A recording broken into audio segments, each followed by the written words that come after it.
Hello, and for our second report regarding watch auctions here in Geneva, we're going to remain with Phillips, Bacs and Russo, but this time they have put together a thematical auction around 88 steel chronographs. Let's go and meet Aurel Bacs to talk about this special auction. There are multiple reasons why we wanted to hold this auction. First of all, it was a very spontaneous idea.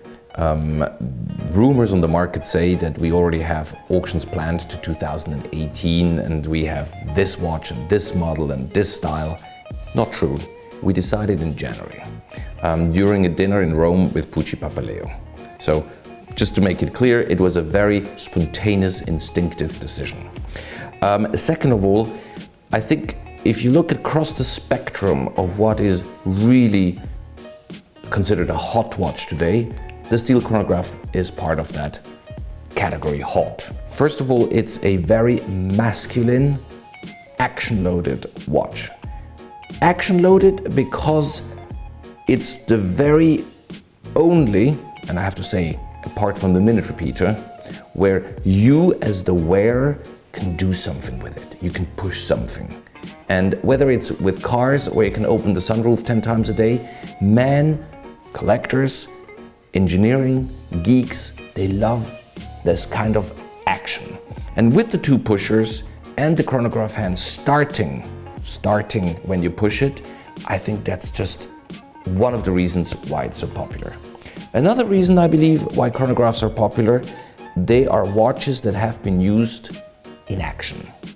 Whether it's pilots, doctors, divers, military, car racing, special agents.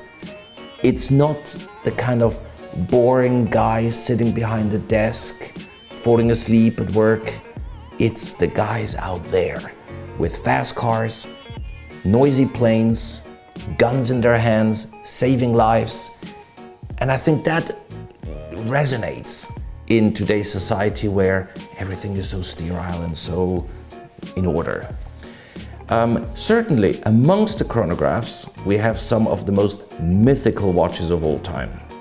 Meaning, yes, of course, the Nautilus and the Royal Oak are mythical. But Speedmaster by Omega, Daytona by Rolex, Heuer with the Altavia line, you have across the board a lot of brands who created historical models that are very, very collectible. So, as we have already done a Daytona auction once, Livia, Pucci and I said, let's now make it much wider and bring all these legendary models together into one auction.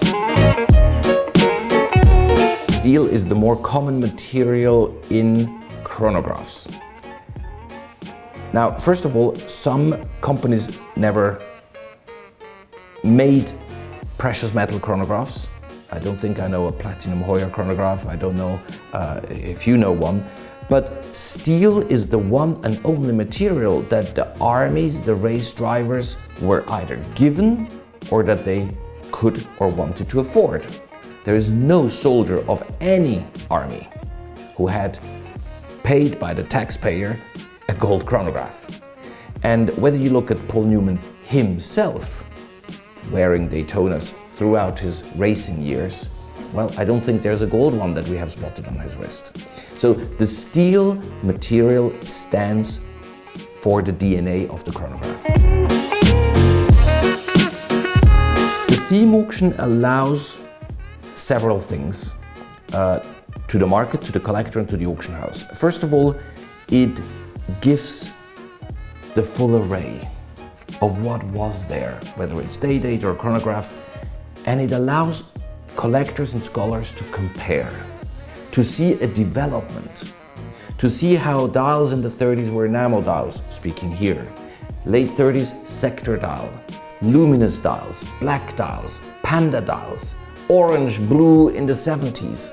So we can see a cultural exhibition, like if you were doing at a museum the life of an artist, and you can see how Picasso went through different periods and how his style developed. I think that is beautiful. It gives the catalog also a bit of a reference work character, and it allows to motivate more sellers and buyers to say, okay, we contribute to this event in order to bring further awareness to the market about this specific topic.